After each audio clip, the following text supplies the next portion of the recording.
Omicidio volontario aggravato dalla premeditazione e aggravato anche da altre aggravanti che sono in particolare di aver agito con crudeltà ed efferatezza. Non solo premeditazione ma anche crudeltà, una mente che ha agito con lucidità, quella di Filippo Turetta, accusato dell'omicidio di Giulia Cecchettin avvenuto l'11 novembre scorso.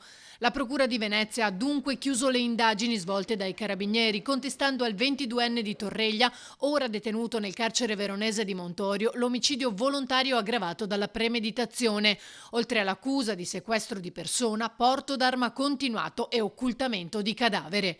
La decisione di contestare l'aggravante della premeditazione, motivo per cui non si potrà chiedere il rito abbreviato, si è basata sull'attività riscontrata da Turetta nei giorni precedenti l'omicidio. Tutta una serie di elementi quali la ricerca dei luoghi tramite internet, acquistando il materiale necessario per immobilizzare la vittima, la cartina stradale necessaria per i movimenti, pianificando gli acquisti di beni strumentali che servivano per l'azione criminosa e proponendo inoltre progettando nel dettaglio le fasi violente dell'appropriazione e quindi il silenziare la persona offesa. Con il nastro adesivo su bocca, mani, caviglie e ginocchia. E ancora la ricerca del luogo in montagna dove poter lasciare il corpo di Giulia e l'essersi procurato il necessario per sopravvivere.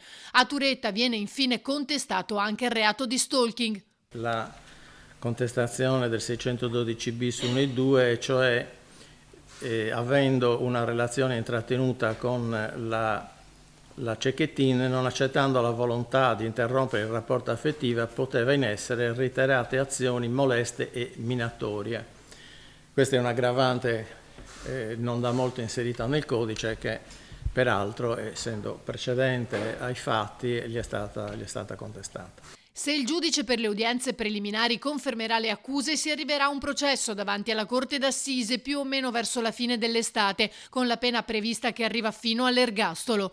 Il passaggio davanti al giudice che deciderà sul rinvio a giudizio sarà anche la sede in cui l'avvocato Caruso, legale di Turetta, svilupperà le tesi della difesa. Il procuratore ha comunque ribadito che sarà solo la giuria a stabilire la colpevolezza del 22enne, che finora è stato sentito solo una volta dal pubblico ministero dopo il suo arresto. Noi abbiamo cercato, come sempre si fa, peraltro almeno in questo ufficio, di essere il quanto più possibile obiettivi ed equilibrati nella valutazione dei fatti. È comunque una valutazione fatta dalla Procura e quindi queste valutazioni devono essere sottoposte in sede di contraddittorio con la difesa all'organo giudicante che dovrà valutarne la fondatezza.